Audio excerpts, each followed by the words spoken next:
जैसे एक अनल पक्षी, जिसको अलल पंख भी कहते हैं, आकाश में रहता था, अब नहीं रहता वो पक्षी। बहुत बड़ा बताया गुरुदेव ने, वो द्वापर युग तक था। उसके बाद में वातावरण में पोल्यूशन बहुत ज़्यादा हो गया, जिस कारण से उसकी प्रजातियां नष्ट हो गई। वो हमेशा ऊपर आकाश में रहता था। उसके पंख बहुत बड़े बड़े बताए गुरुदेव ने, एरोप्लेन से भी बड़े बड़े पंख। वो एक बार अपने पंखों को फड़फड़ा के यूं कर लेता था तो कई दिनों तक वो वहीं पे स्थिर रहता था। वो तो परमात्मा की रजा है, मालिक ने जिसको जैसा कोई गुण दे रखा वो तो वैसा ही होगा। और वो 5-5 हाथियों को एक बार में धरती से अपने पंजों में दबा के, चोंच में भर के और ऊपर लेके उड़ जाता था। इतना भारी पक्षी था वो द्वापर के अंत तक था। उसके बाद फिर वो पक्षी धीरे धीरे विलुप्त हो गया, क्योंकि पृथ्वी पर धीरे धीरे जंगल भी नष्ट हो गए। अब वो अंडा देता था वहां पर जहां पर केले के पेड़ होते हैं बहुत ज्यादा। अब आगे चल के लोगों ने जंगल काट दिए, जंगल हो गए नष्ट। अब वो अंडा ऊपर से गिरते ही बेचारा फूट जाए, वो अलल पक्षी का बच्चा बेचारा वहीं मर जाए, तो जिस कारण से वो प्रजाति नष्ट हो गई। जैसे एक अनल पक्षी आकाश में रहता था, ये पक्षी अब लुप्त हो चुका है। इसके 4 पैर होते थे, आगे वाले छोटे और पीछे वाले बड़े। इसका आकार बहुत बड़ा होता था, लंबे लंबे पंख होते थे। पूरा पक्षी यानी युवा पक्षी 4 हाथियों को एक साथ उठाकर आकाश में अपने परिवार के पास ले जाता था। अब सोचो 4-4 हाथियों को जो पक्षी एक बार में लेके उड़ जाए, वो कितना बड़ा होगा, कितना ताकतवर होगा। अनल पक्षी ऊपर वायु में रहता था, वहीं से मादा अनल अंडे उत्पन्न कर देती थी। वह अंडे उस स्थान पर छोड़ती थी जहां केले का वन होता था। केले एक दूसरे में फंसकर गहरा वन बना लेते थे।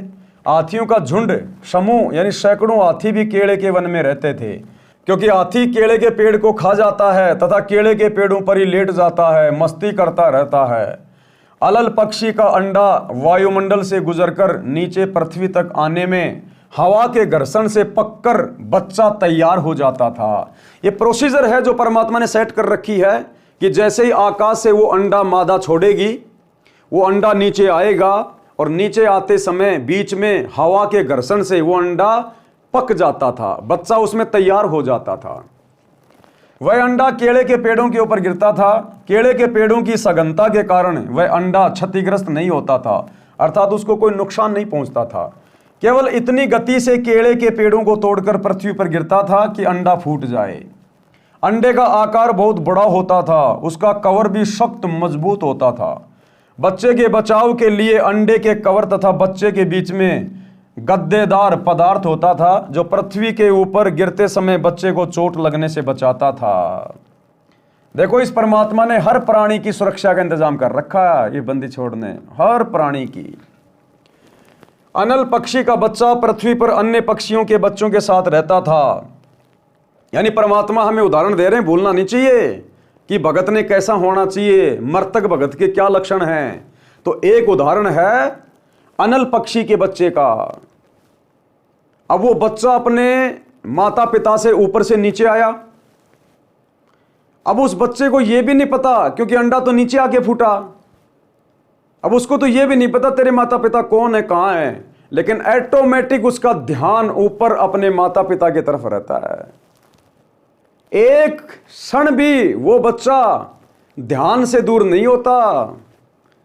वो बाकी जंगल में बाकी पक्षियों के साथ में खेलता है, रहता है, खाता है, लेकिन उसकी सुरती ऊपर रहती है कि ये मेरा देश नहीं है, ये मेरे रहने की जगह नहीं है, मुझे यहां नहीं रहना, मुझे एक दिन जाना है मेरे माता पिता के पास। वो जाने की तैयारी करता है, अच्छा खासा खाता है, पीता है, मजबूत हो जाता है, कई बार ऊपर तक उड़ उड़ के देखता है और अंत में लेके 4 हाथियों को और फिर उड़ जाता अपने माता पिता के पास। तो अब हमें सतगुरु ने आके समझा दिया कि बच्चों, तुम सतलोक से नीचे गिरे हो, तुम इस काललोक के नहीं हो, तुम सतलोक से नीचे गिरे हो। तुम्हारा परमात्मा कबीर भगवान है और अब तुम्हें आके जानकारी दे दी गई, सृष्टि रचना बता दी, तुम्हें रास्ता बता दिया है। अब बढ़िया से भक्ति की खुराक खाओ, मर्यादा मत तोड़ो और संसार से लगन मत लगाओ। यारी दोस्ती रिश्तेदारी में, घर परिवार के मोह ममता में मत पड़ो। जिस प्रकार वो अनल पक्षी का बच्चा पक्षियों में रहता है, खेलता है, खाता है, लेकिन उसकी सुरती ऊपर रहती है। वो उन दोस्तों के अंदर लगाव नहीं लगाता, उसका कोई मोह नहीं होता। उसको पता है कि ये मेरे साथी नहीं है, मुझे तो ऊपर जाना है, मेरे माता पिता ऊपर हैं। तो इसी प्रकार सतगुरु से ज्ञान लेने के बाद अब हमने ज़्यादा लगाव संसार से नहीं रखना। अपने बेटा बेटी से, बच्चों से, पोता पोतियों से हमने विशेष मोह नहीं रखना, मोह ममता में नहीं पड़ना। हमारी सुरती, हमारा ध्यान पल पल ये होना चाहिए, मैंने तो सतलोक जाना है। गुरुजी क्या समझाते हैं? गुरुजी क्या समझाते हैं? अगर काल ने तुझे यहीं रख लिया तो बेटा फिर तू जन्म दर जन्म, जन्म दर जन्म यही धक्के खाता रहेगा, उलझा देगा। तो भगत कहते हैं संसार में रहे, अपना काम धंधा भी करे, सबसे मीठा बोले, परिवार में प्रेम से रहे, लेकिन ममता किसी से नहीं। सुरती हमेशा सतलोक की तरफ कि मुझे तो मेरे परमात्मा के पास जाना है, मेरे गुरुदेव के पास जाना है, मैंने तो सतलोक में जाना है, ये मेरा देश नहीं है।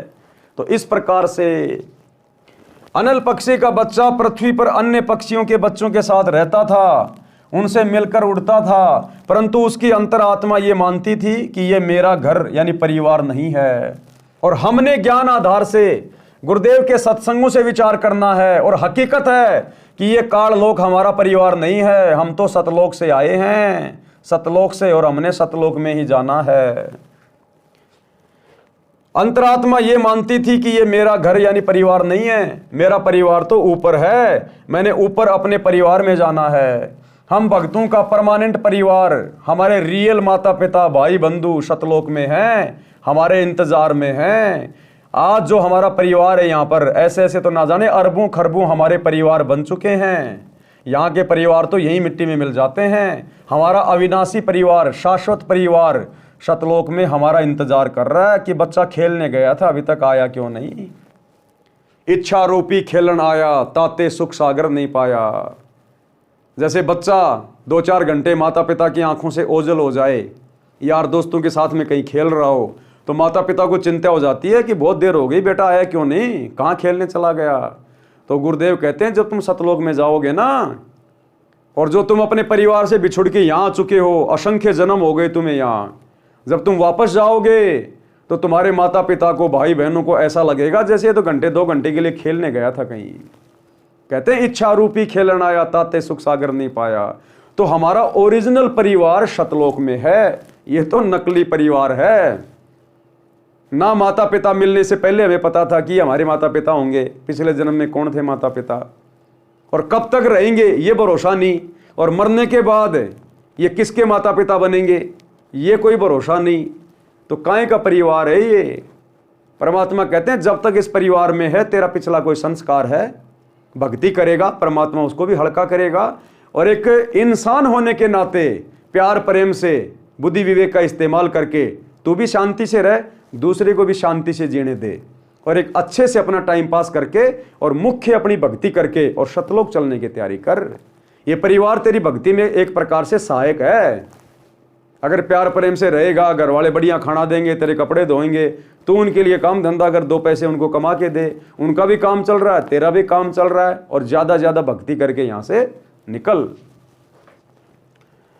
परंतु उसकी अंतरात्मा ये मानती थी कि ये मेरा घर परिवार नहीं है, मेरा परिवार तो ऊपर है, मैंने ऊपर अपने परिवार में जाना है, ये मेरा संसार नहीं है।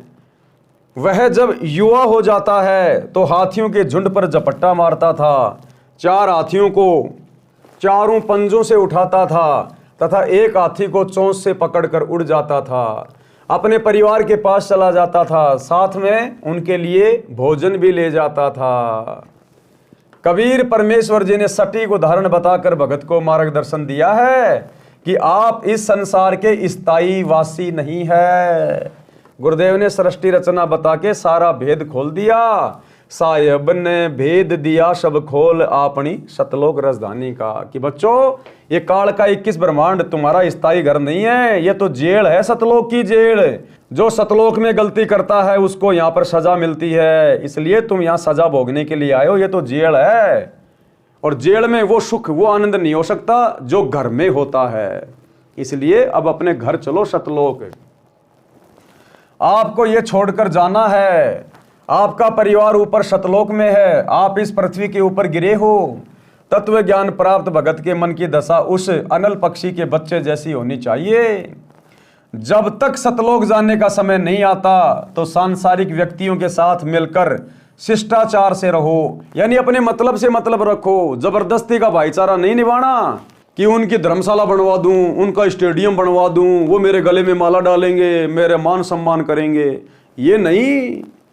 जमीन में गाड़े जाओगे। जमीन में प्यार प्रेम और शिष्टाचार का मतलब है अपने मतलब से मतलब रखो। जबरदस्ती किसी के अंदर मत घुसना। कोई सामने से आ रहा है, प्यार प्रेम से बोलो, झुक के नमस्कार कर लो। फालतू में उठना बैठना नहीं, एक दूसरे की निंदा चुगली नहीं करनी, फालतू का भाईचारा नहीं निभाना। परमात्मा कहते हैं दुनिया से ती दोस्ती पड़े भजन में भंग, एका एकी राम से या साधु के संग। सुनिए कबीरा दुनिया से ती दोस्ती ओए भजन में भंगे, एका एकी राम से है कै साधु के संगे। बिना सत्संगी के पास बैठने में भी आपको पाप लगेगा, आपका भजन भंग हो सकता है। तो इसलिए बताया या तो अपने सत्संगी दौरे जा बैठे या फिर अपना नाम पर लगा रहे। अगर आप किसी दूसरे के पास बैठोगे हुक्का पाड़ पे तो जान देने का लो पी लो न मेरे यार, तो नो कहेगा ना मन तो छोड़ दिया। क्यों क्या हो गया भाई, नाम ले लिया ओ तुरे सोचू एक खा कर बिल्ली नो कह आज करन चाली, यानी 36 ताने मारेगा और फिर नो कहेगा भाई काल न तो रोटी भी छुटवाओगे तेरी। यो नारा सत्संग देखा तो आपके मन में विक्षेप हो सकता है। 1 दिन में 2 दिन में 3 दिन में तो जरूर अपना रंग वो चढ़ा कर मानेगा। तो इस करके उड़ा बैठे नहीं उस दौरे रा अपना सत्साहिब कर उठ कर चलता बना। कोई प्रेमी दौरा बैठे, प्रेमी नहीं है तो अपनी कैसेट ला ले, कैसेट भी नहीं है तो अपना नाम सुमन लाग जा, खेत में चला जा, घूमे जा, भजन करें जा, अपना डोला पर कहंडे जा, वैसे बैठ कर ले जा डेके में धूप में कोठड़े का आगे अपनी चारपाई ना कर। तो कहते हैं कबीरा रसरी पाँव में के सोवे सुख चैन, यो श्वास नंगारा कूच का तेरा बाज रहा दिन रहने। तो इस प्रकार भाई और बहनों हमने गुरुदेव के प्रत्येक वचन को आधार बनाकर और भक्ति मार्ग पे सावधानी से चलना है। चलते समय इनमें कोई लगाव नहीं रहना चाहिए। अब चलते समय लगाव तो उस समय नहीं बनेगा जब हम जीते जी कोई विशेष लगाव नहीं बनाएंगे। कोई हमारा बेस्ट फ्रेंड नहीं होगा तो चलते समय बेस्ट फ्रेंड याद आएगा नहीं। भगत का कोई फ्रेंड होता ही नहीं। बच्चों में, बेटा बेटी में, पोता पोतियों में हमारा कोई विशेष मोह ममता नहीं होगी तो चलते समय कोई विशेष लगाव बनेगा नहीं। और बेटा बेटियों में उलझा रहा, उनको मास्टर हेडमास्टर बनाने की चिंता में लगा रहा, पोता पोतियों को चिपका के रहता है छाती से 24 घंटे, हाय मेरा लल्ला, हाय मेरा पिल्ला। भाई वो लल्ला पिल्ला अंत समय में यहीं पे उलझा के रख लेंगे। तेरी जिम्मेदारी है बुढ़ापे में उनको खिला, धूप में बैठ के आराम से। अब खिलाएगा नहीं तो तेरे को टुकड़े नहीं मिलेंगे, तो बस उनको खिला, वो मजदूरी कर, नौकरी कर, उनको चुम्मा चाटी ज्यादा मत कर, आवश्यकता से ज्यादा उनको सिर पे मत चढ़ा। ये लल्ला पिल्ला अंत में यही रोक के रख लेंगे। तो परमात्मा कहते हैं अपनी जिम्मेदारियों तक सीमित रहो, बाकी अपना सुरती अपने परमात्मा में रखो। चलते समय इनमें कोई लगाव नहीं रहना चाहिए। अपनी नाम सुमरण की कमाई तथा पुण्य धर्म की कमाई साथ लेकर उड़ जाना है। अपने परिवार के पास अपने निज घर सतलोक में जाना है। भाई जो गुरु बचन पे डट गे, कट गे फंद 84 के, कट गे फंद 84 के, कट गे फंद 84 के।